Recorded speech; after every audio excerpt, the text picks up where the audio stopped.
10:50 खबरों से पहले इस वक्त की बड़ी खबर आपको बता दें। अयोध्या मामले में सुप्रीम कोर्ट ने जल्द सुनवाई से इनकार कर दिया है। वक्फ बोर्ड का वकील का ये कहना है कि सुप्रीम कोर्ट ने कहा है कि 2010 की ये याचिका है, इस पर सुनवाई में अभी वक्त लगेगा। अलग से एक बेंच का गठन किया जाएगा, दोनों पक्षकारों की बातें सुनी जाएंगी और मध्यस्थता के लिए वक्त दिया जाना चाहिए। इन तमाम मुद्दों को ध्यान में रखकर जल्द सुनवाई संभव नहीं है, ये सुप्रीम कोर्ट ने कहा है। 2005 के मामले ही अभी लंबित हैं कोर्ट में, उसके बाद 2010 का ये जो याचिका है इस पर सुनवाई की जाएगी। हालांकि पहले मध्यस्थता की बात सुप्रीम कोर्ट ने कही थी, अब भी कोर्ट अपनी उस बात पर कायम है। सुप्रीम कोर्ट ने कहा है कि मध्यस्थता के लिए भी पक्षकारों को वक्त दिया जाना चाहिए। हिंदू और मुस्लिम दोनों पक्षों को आपस में बैठकर ये मसला सुलझाना चाहिए, इसके लिए भी पूरा वक्त कोर्ट देगा।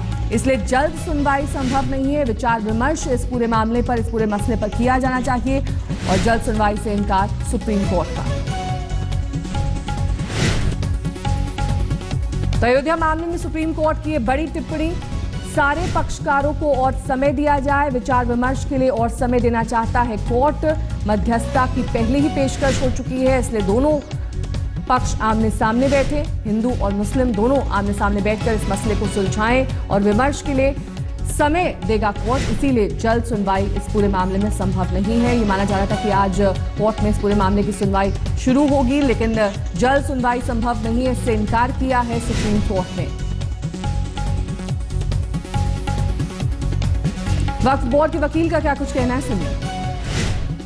कोर्ट ने जबकि सूट चल रहा था उस दरमियान ये आदेश दिया था कि इस संबंध में कोई मीडिया में नहीं जाएगा और इसके गुण दोष के मामले में मीडिया में नहीं कहेगा। देखिए ये बड़ा सेंसिटिव इशू है और लोग मीडिया में जाके कुछ भी अनर्गल बयान दे देते हैं और उससे टेंशन बढ़ता है। और उन आदेशों को जस्टिस ठाकुर साहब ने मानते हुए ये कहा कि ये जो ऑर्डर हाईकोर्ट ने दिए थे इंटरिम रूप में, ये जारी रहेंगे इस दरमियान में। तो किसी को भी मना किया था कि इस मसले पे मीडिया पे ना जाए, कहते हुए कि हमारा तर्क क्या है, वो क्या है और गुण दोष अपील के क्या हैं, क्योंकि इससे अननेसेसरली टेंशन बढ़ेगा। उस आदेश की भी अवहेलना करते हुए स्वामी जी चाहे जब मीडिया में चले जाते हैं। इसलिए ये हमने देखने की बात है कि जब सुप्रीम कोर्ट ने बाकी इंटरवेंशन एप्लीकेशन भी सारी रिजेक्ट की हुई हैं और लोगों की एक टाइम पे, पर अब ये इस तरह से जो ये पब्लिसिटी गेन करने वाली बात है, जबकि इतने सेंसिटिव मैटर में ये तो मुनासिब नहीं है भाई। और इस बीच आपको दिखा देते हैं, सुब्रमण्यम स्वामी ने कोर्ट के इस फैसले पर ट्वीट किया है। सुब्रमण्यम स्वामी ने क्या कुछ कहा है इस ट्वीट में, वो आपको दिखाते हैं। तो फैसले में देर कराने वाले सफल हुए हैं, स्वामी ने अपने इस ट्वीट में कहा है। उन्होंने कहा है कि मैं दूसरा रास्ता तलाश करूंगा। उन्होंने कहा कि जो लोग फैसले में देरी चाहते हैं वो अपने मिशन में कामयाब हुए हैं, फैसले में देर कराने वाले सफल हुए हैं, स्वामी ने अपने ट्वीट में कहा है। हालांकि जो पक्षकार है उनका ये कहना है कि स्वामी को इस पूरे मामले में याचिका दायर नहीं करनी चाहिए थी, उनका इस पूरे मामले से कोई लेना देना ही नहीं है। लेकिन स्वामी अब अपने ट्वीट में कह रहे हैं कि फैसले में देरी कराने वाले उन अपने मकसद में सफल हुए हैं, मैं दूसरा रास्ता तलाश करूंगा, ये उन्होंने अपने ट्वीट में कहा है।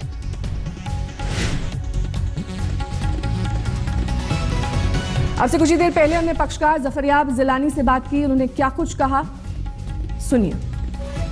वैसे सुब्रमण्यम स्वामी जो एक पार्टी नहीं है, जाहिर है उनकी रिक्वेस्ट को कोर्ट एंटरटेन नहीं कर सकता, इसीलिए कोर्ट ने ये बात कही है। मैं बार बार 2014 से कह रहा हूँ कि अगर गवर्नमेंट ऑफ इंडिया यानी बीजेपी अगर चाहती है मुकदमे का जल्द निपटारा हो, तो जिस तरह अटल बिहारी वाजपेयी साहब के जमाने में उन्होंने बाकायदा गवर्नमेंट ऑफ इंडिया की तरफ से एक दरख्वास्त दिलवाई थी एडिशनल सॉलिसिटर जनरल को लखनऊ भेजकर हाई कोर्ट में, और हम लोगों ने उनकी दरख्वास्त को सपोर्ट किया था। उस वक्त हाई कोर्ट ने डे हियरिंग किया था। ऐसे ही सुप्रीम कोर्ट में अगर गवर्नमेंट ऑफ इंडिया मूव करेगी या गवर्नमेंट ऑफ यूपी मूव करेगी तो हमें उम्मीद है सुप्रीम कोर्ट कंसिडर करेगा। लेकिन सुब्रमण्यम स्वामी या कोई एक किसी दूसरे की जो पक्षकार नहीं है उनकी एप्लीकेशन को मैं सुप्रीम कोर्ट जाहिर कैसे कंसिडर करेगा। लेकिन आपको भी लगता है कि क्या मध्यस्थता से जल्द ये मामला सुलझ जाएगा? मध्यस्थता की बात मैं पहले कर चुका। सुब्रमण्यम स्वामी जो हैं उन्होंने आगे उठाया था, आप लोगों ने उसको पिकअप कर लिया। 21 तारीख से आप लोग चला रहे हैं उसको, लेकिन वो सुप्रीम कोर्ट ने उसने कहा जब हम लोग मौजूद नहीं थे, हम नहीं कह सकते कि उन्होंने क्या तरह से कहा। आज सुब्रमण्यम स्वामी से पूछ दिया कि आप तो पार्टी नहीं तो क्या व्यवस्था करेंगे। मध्यस्थता पार्टी के बीच जो होती है, पूरे देश छोड़ व्यवस्था करता है, तो पार्टी को आ नहीं रही, विश्व हिंदू परिषद मना कर रही है और आप लोग पीछे पड़े उसकी कह रही मध्यस्थता। विश्व हिंदू परिषद वालों से आप पूछिए, बना कर रहे हैं, तो कैसी व्यवस्था होगी? जब पार्टी नहीं मानेगी तो व्यवस्था किसमें होगी? हाँ, लेकिन अभी तक उनको पक्षकार बनाया जाए नहीं बनाया जाए, इस पर कोई फैसला नहीं लिया गया। आप लोगों ने अपना एतराज जरूर जताया कि उन्होंने क्यों याचिका दायर की, उनका इस मामले से कोई लेना देना नहीं है। इसके बावजूद उन्होंने 21 मार्च को याचिका दायर कर दी थी कि कोर्ट जो है वो जल्द से जल्द इस मामले में सुनवाई करे। अब आप लोग क्या चाहते हैं? पक्षकार क्या कह रहे हैं? उनकी शर्तें क्या है? चाहते हैं पार्टी, जो हम पार्टी है, कि सुप्रीम कोर्ट अपने जहां तक जितनी जल्दी मुमकिन हो सके मुकदमे की सुनवाई करे, लेकिन अपने यहाँ से ये फैसला सुप्रीम कोर्ट को करना है। हम कह रहे हैं, गवर्नमेंट ऑफ इंडिया से बार बार कह रहे हैं, गवर्नमेंट ऑफ यूपी से कह रहे हैं, तो बीजेपी की सरकार है कि आप आइए, मूव करिए सुप्रीम कोर्ट में, क्या अगर आप वाकई में चाहते हैं, खुद बीजेपी नहीं चाहती इसका फैसला।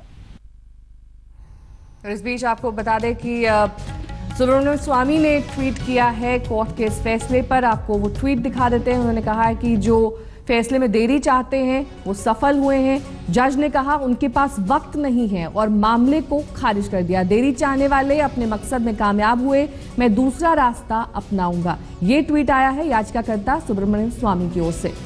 अनुषा स्वामी हमारे संवाददाता इस वक्त हमारे साथ, सोनी जुड़ गई हैं इस वक्त हमारे साथ तमाम जानकारी के साथ। अनुषा, ये बताइए कि आज जो सुप्रीम कोर्ट ने कहा है उस पर सुब्रमण्यम स्वामी ने अब ट्वीट भी कर दिया है। उन्होंने कहा है कि अब वो दूसरा रास्ता अपनाएंगे।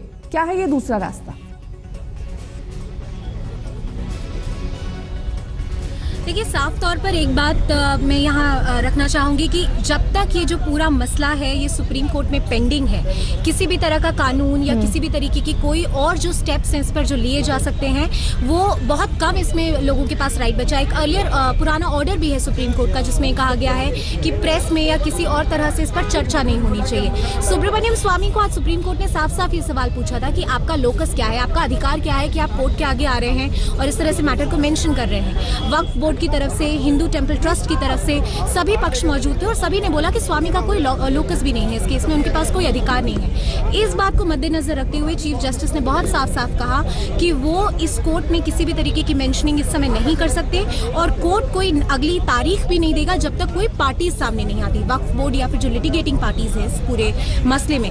सुब्रमण्यम स्वामी अपनी तरह से जाने जाते हैं अपने तरीके के लिए, तो ये देखना होगा कि वो क्या करते हैं। उन्होंने पहले ये भी बयान दिया था कि वो राज्यसभा में कानून लाना चाहते हैं, लेकिन जब तक ये मसला देश की सबसे बड़ी अदालत में अभी भी पेंडिंग है, ऐसा लगता नहीं है कि कोई और कानूनी रास्ता अपनाया जा सकता है इस पूरे मसले को सुलझाने के लिए या उसको सॉल्व करने के लिए। अनुषा, अब इस पूरे मसले पर आप नजर बनाए हुए हैं, लेकिन कोर्ट ने आज जो कहा है कि जल्द सुनवाई संभव नहीं है, इस पूरे मामले में एक अलग बेंच का गठन किया जाएगा। कब तक हो सकेगी पूरी प्रक्रिया? क्योंकि वक्फ बोर्ड के वकील को भी हमने सुना, उन्होंने कहा कि बेहद संवेदनशील ये मुद्दा है, इस पर जल्द फैसला आना संभव नहीं है, समय लगेगा क्योंकि 10,000 पन्ने की याचिका है। उन पूरे मसलों को ध्यान में रखते हुए तब जाकर कहीं फैसला आ पाएगा। देखिए, एक सबसे अहम बात जो है कि ये सिविल डिस्प्यूट है, क्योंकि ये मसला इतना सेंसिटिव है, हम अक्सर ये भूल जाते हैं कि एक सिविल डिस्प्यूट है। और सिविल डिस्प्यूट में जो दो पार्टियां आपस में जो कानून में और अदालत में आई हैं इस मसले को सॉल्व करने के लिए, वही कोर्ट के आगे जाके बोल सकती हैं कि हमें एक जल्दी सुनवाई की एक तारीख दे दीजिए। इस केस में ना ही हिंदू टेम्पल ट्रस्ट ने, ना ही वक्फ बोर्ड ने, किसी ने सामने आकर ये नहीं कहा है कि हमें एक जल्द सुनवाई चाहिए है। सुब्रमण्यम स्वामी ने ऐसा कहा था, जिनकी इंटरवेंशन एप्लीकेशन है, वो पार्टी नहीं है इस मैटर में, तो उस पूरी एप्लीकेशन पे तो किसी तरह की अगली सुनवाई पॉसिबल नहीं है जो जल्द हो सके।